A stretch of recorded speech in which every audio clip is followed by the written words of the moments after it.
Bismillahirrahmanirrahim. Assalamualaikum warahmatullahi wabarakatuh. Alhamdulillahilladzi hadil muttaqin wa nasiril mu'minin. Ashhadu an la ilaha illallah wahdahu la syarika lah malikul mulki rabbul alamin. Wa ashhadu anna Muhammadan abduhu wa rasuluhu khatamun nabiyyin. Allahumma salli wa sallim wa barik ala sayyidina Muhammad wa ala alihi wa sahbihi ajma'in. Hadirin wal hadirat jamaah salat fardu Isya menjelang tarawih beserta witir rahimakumullah. Bersyukur kepada Allah sampai dengan malam yang ke-11 ini Allah masih memberikan kita sehat wal afiat. Semoga Allah memberikan kita sehat sampai akhir Ramadan. Salawat dan salam kepada Rasulullah Muhammad sallallahu alaihi wasallam. Beliaulah sebagai miniatur kehidupan kita. Segala persoalan yang kita hadapi dalam hidup ini Rasulullah jawabannya. Jamaah kaum muslimin dan muslimah rahimakumullah. Tidak ada satupun manusia yang ingin hidupnya susah. Semua kita mendambakan yang namanya bahagia.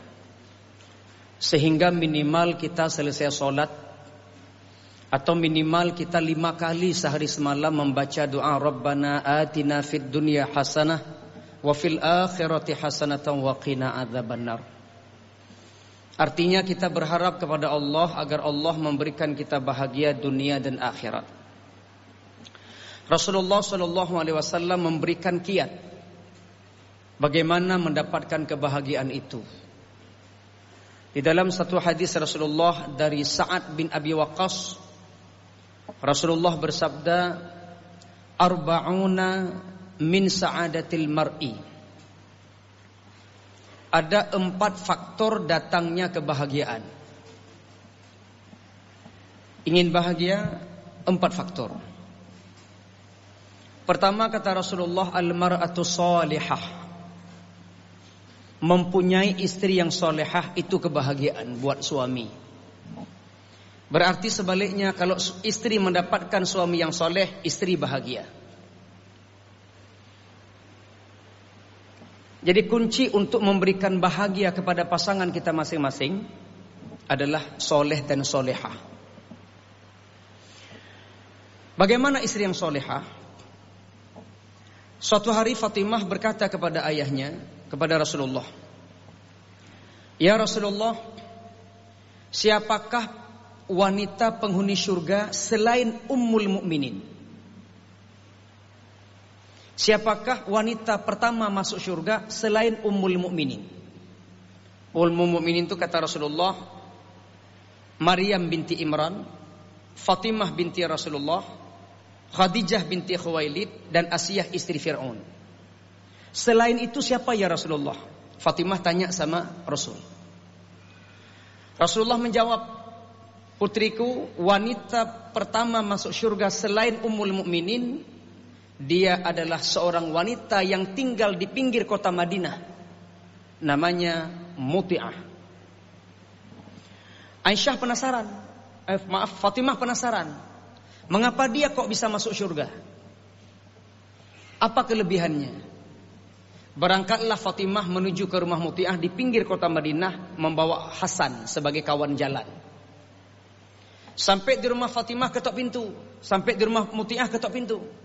"Assalamualaikum Muti'ah." Dalam rumah dijawab, enggak buka pintu. "Siapa di luar?" "Saya Fatimah putri Rasulullah."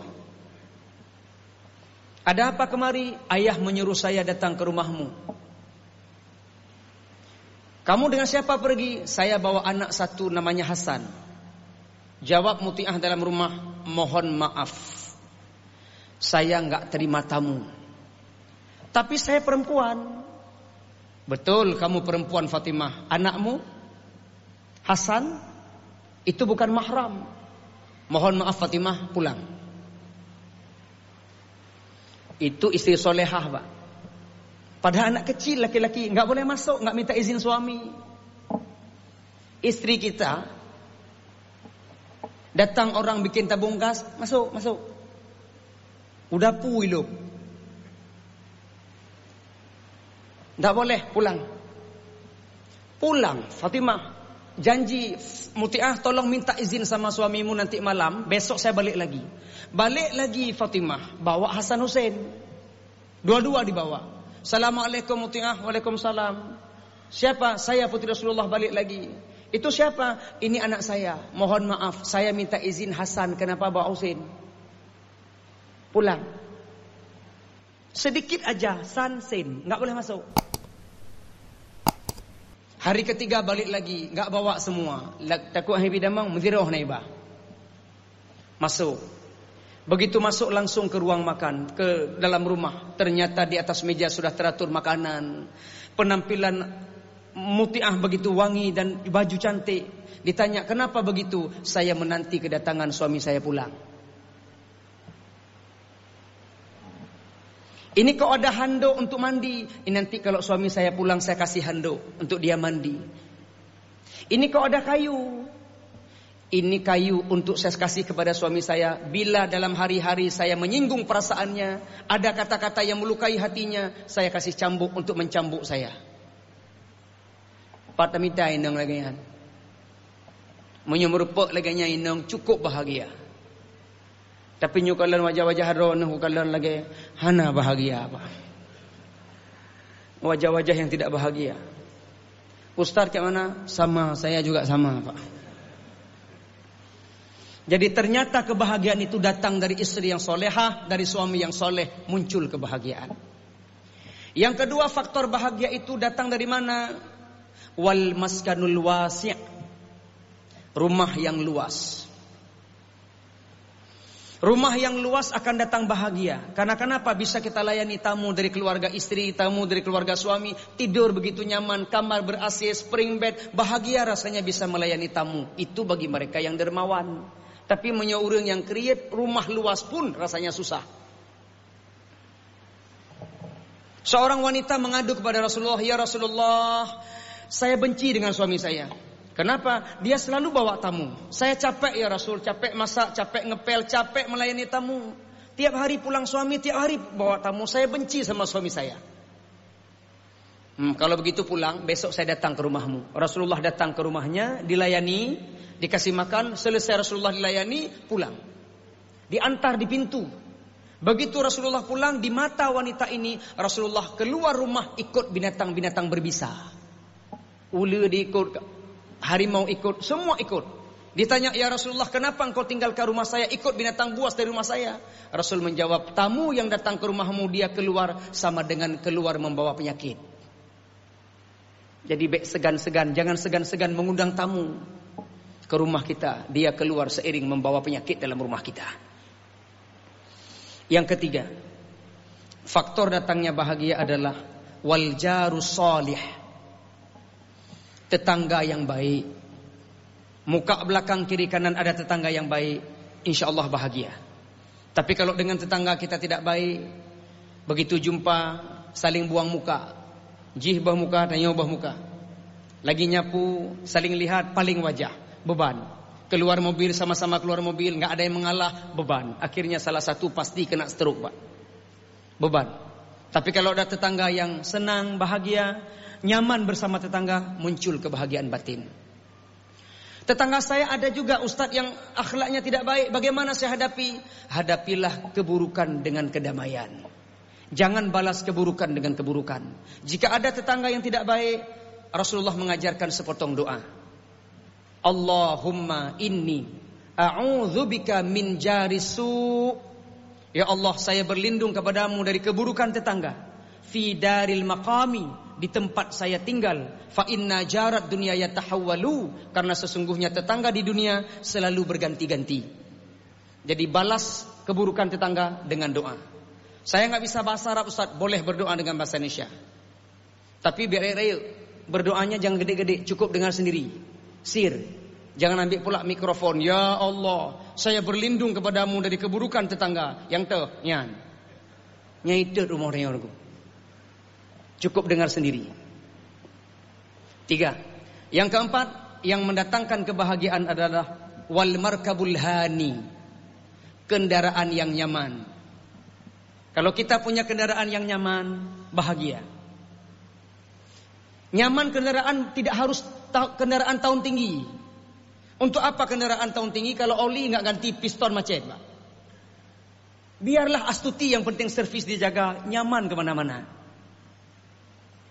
Pajak bayar, SIM hidup, helm pakai, nyaman. Coba kalau pajak mati, Pak, SIM nggak ada, dari jauh kita lihat razia, jantung berdebar-debar. Kapal lo akan mati ke razia.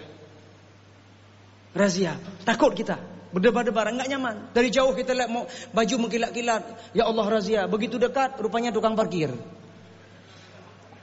Jantung nggak lagi nyaman. Nah, sering kali Bapak polisi berdiri di depan Masjid Raya, Pak. Dari Taman Sari itu pasti nggak nampak. Begitu belok, katalah aja, Pak. Kabelok holain, jantung nggak nyaman. Bayar pajak biar kita nyaman, pakai helm. Kalau kita lengkap, polisi pun kita tantang. Mana SIM, cok? SNK baca karo, helm nyopu. Katanya ngomongnya. Tapi ketika kita tidak lengkap, bersalah, pucat, Pak. Takut kita. Makanya kendaraan yang nyaman mendatangkan kebahagiaan. Mudah-mudahan di Ramadan ini kita bahagia. Biasakan ibu-ibu istri yang solehah, layani suami. Meskipun tidak puasa, tetap masak sahur. Jangan mentang-mentang menstruasi nggak masak. Men, saya nggak masak. Ayo mama masak, ayah puasa. Oi, men.